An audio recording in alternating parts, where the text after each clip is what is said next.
हमारे साथ खास मेहमान जुड़ रहे हैं। सत्यव्रत कादियान जी हैं, पहलवान। अनुमा आचार्य हैं, कांग्रेस की प्रवक्ता। आलोक वत्स जी हैं, राजनीतिक विश्लेषक। राकेश थपलियाल हैं, खेल पत्रकार। साथ ही अमित शर्मा जी हैं, सुप्रीम कोर्ट के वकील। आप सभी का बहुत बहुत स्वागत है एनडीटीवी इंडिया पर। सबसे पहले सत्यव्रत जी, आपके पास आना चाहूंगा। आपने अभी खेल मंत्री को सुना, कल सुप्रीम कोर्ट का भी फैसला आया, कहा कि वो अपने मामले को बंद कर रहे हैं। उन्होंने कहा कि अगर अब भी कोई शिकायत है तो आप जो है छोटी अदालत में या हाईकोर्ट में जा सकते हैं। तो इस पर अब आप क्या कहेंगे? क्या ये आंदोलन अब खत्म नहीं कर देना चाहिए या फिर आपकी मांग पूरी होने तक ये आंदोलन जारी रहेगा? तो सत्यव्रत कादियान जी मुझे बताएगा कि थोड़ी देर में जोड़ेंगे, लेकिन अनुमा आचार्य भी हमारे साथ हैं, साथ ही आलोक वत्स जी भी हैं और राकेश थपलियाल जी भी हमारे साथ हैं।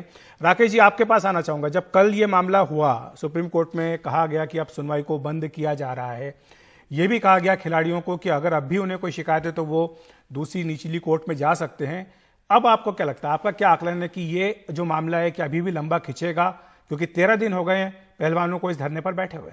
देखिए, ये मामला भी लंबा खींचेगा और पहलवान अगर इसको चाहेंगे भी खत्म करना तो जो पॉलिटिकल इंटरफेरेंस इसमें हो चुका है ना, वो इसको खत्म नहीं होने देगा। क्योंकि पहलवानों के कंधे पे बंदूक रख के चलाई जा रही है। पॉलिटिकल पार्टीज को, जो विपक्षी दल हैं, उनको एक बहुत बड़ा मंच यहां पर मिल गया है कि जिसकी वजह से उनको सरकार का विरोध करने का एक मौका मिल रहा है। तो वो इसको किसी सूरत में जाने नहीं देंगे।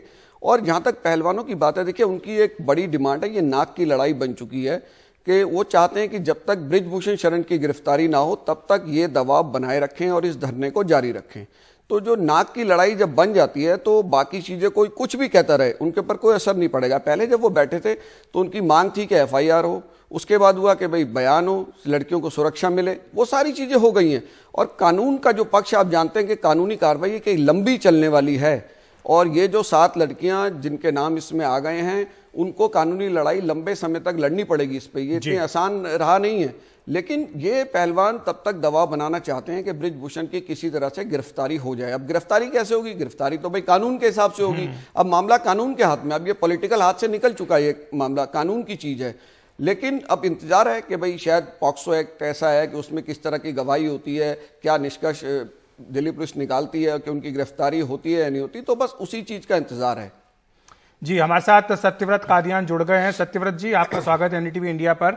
कल जो सुप्रीम कोर्ट ने कहा, उन्होंने कहा कि वो मामले की सुनवाई अब बंद कर रहे हैं। फिर भी अगर पहलवानों की कोई शिकायत है तो वो निचली अदालत में जा सकते हैं, हाईकोर्ट में जा सकते हैं। इसके बावजूद पहलवानों का जो धरना है वो जारी है। ये भी कहा जा रहा है कि जो आपकी मांग है वो लगातार बदल रही है। पहले आपकी कुछ मांग थी, उसके बाद आपकी मांग कुछ और आई और अब आपकी मांग नहीं आ गई है। नहीं सर, हमारी मांग तो सेम ही है। भाई न्याय कैसे मिलेगा? उसकी गिरफ्तारी हो और साथ ही भाई रेसलिंग से उसके जो कब्जा उसने जो जमा रखा उसको छोड़ा जाए। और ये जो अभी जो बोल रहे थे कि भाई ये तो इतनी जो लंबी लड़ाई है, लंबी लड़ाई सर बनाई जा रही है। ये अगर कोई आम आदमी होता तो अब तक उसकी गिरफ्तारी क्या, उसके खिलाफ बहुत ज्यादा कार्रवाई भी हो जाती और वो अभी जेल में होता। क्योंकि दिल्ली पुलिस ने सर पॉक्सो एक्ट लगने के बाद भी जो है इतने दिनों के तक तो एफआईआर रजिस्टर नहीं करी। तो दिल्ली पुलिस के ऊपर किसका दबाव है पता नहीं, वो जानबूझ के इस मामले को स्लो कर रहे हैं। ठीक है, हमारे सहयोगी मुकेश सेंगर हमारे साथ हैं जो दिल्ली पुलिस पर लगातार नजर रखते हैं। मुकेश, आपने हमें जानकारी भेजी है कि जो 2 एफआईआर हैं दिल्ली पुलिस की ओर से, उनमें क्या क्या धाराएं हैं, क्या क्या आरोप लगाए गए हैं। इसके बाद अभी दिल्ली पुलिस क्या कह रही? क्योंकि आपने सत्यव्रत कादियान को सुना होगा, साफ तौर पर उनका यह कहना है कि दिल्ली पुलिस को इस मामले में आगे कार्रवाई करनी चाहिए। तो क्या स्टेटस है एफआईआर दर्ज होने के बाद, और जांच अगर हो रही है तो कहां तक पहुंची है? देखिए, एक बात तो ये साफ है कि दिल्ली पुलिस इस मामले में जो आरोपी हैं उनको बहुत जल्दी गिरफ्तार करने वाली नहीं है। क्योंकि दिल्ली पुलिस के सूत्रों का ये दावा है कि अरेस्टिंग के भी ग्राउंड नहीं है। क्योंकि अगर आप किसी को अरेस्ट करते हैं किसी मामले में तो उसके लिए प्रॉपर एविडेंस होने चाहिए, नहीं तो कोर्ट में फिर उसकी तुरंत बेल हो जाएगी। तो दिल्ली पुलिस का ये दावा है कि अभी अरेस्टिंग के लिए प्रॉपर ग्राउंड नहीं है, केवल महिला पहलवानों के बयान हैं। लेकिन बयानों को इस्टेब्लिश करने के लिए जो एविडेंस होने चाहिए वो एविडेंस अभी नहीं है।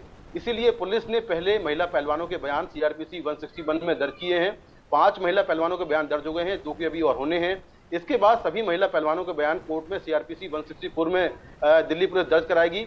और साथ साथ इसमें जांच चल रही है जिसमें जो एलिगेशन है, जहां जहां पर ये घटनाएं हुई हैं वहां की मोबाइल की कॉल लोकेशन, जो पहलवानों के बीच में और जो आरोपी हैं उनके बीच में जो चैट हुई है उसका डिटेल, इसके साथ में जहां जहां घटनाएं हुई हैं, क्या वहां पर कोई आई विटनेस था, तो उसके बयान लिए जाएंगे। और पुलिस का दावा यह है कि जब प्रॉपर ग्राउंड बन जाएंगे उसके बाद ही इस मामले में गिरफ्तार किया जाएगा। हालांकि इसमें धाराएं जो लगी हैं 354A से लेकर D तक जो छेड़खानी की है, और उसमें ये बेलेबल सेक्शन है और इसमें सजा जो है वो 3 से 5 साल की है। दूसरा जो पॉक्सो लगा हुआ है, 10 पॉक्सो लगा हुआ है, ये नॉन बेलेबल सेक्शन है और इसमें जो सजा है वो भी 3 से 5 साल की है। तो दिल्ली पुलिस का दावा यह है कि इस केस में बहुत जल्दी कोई कार्रवाई वो नहीं करना चाहते हैं। जब तक अरेस्टिंग के प्रॉपर ग्राउंड नहीं बन जाएंगे तब तक वो गिरफ्तार नहीं करेंगे।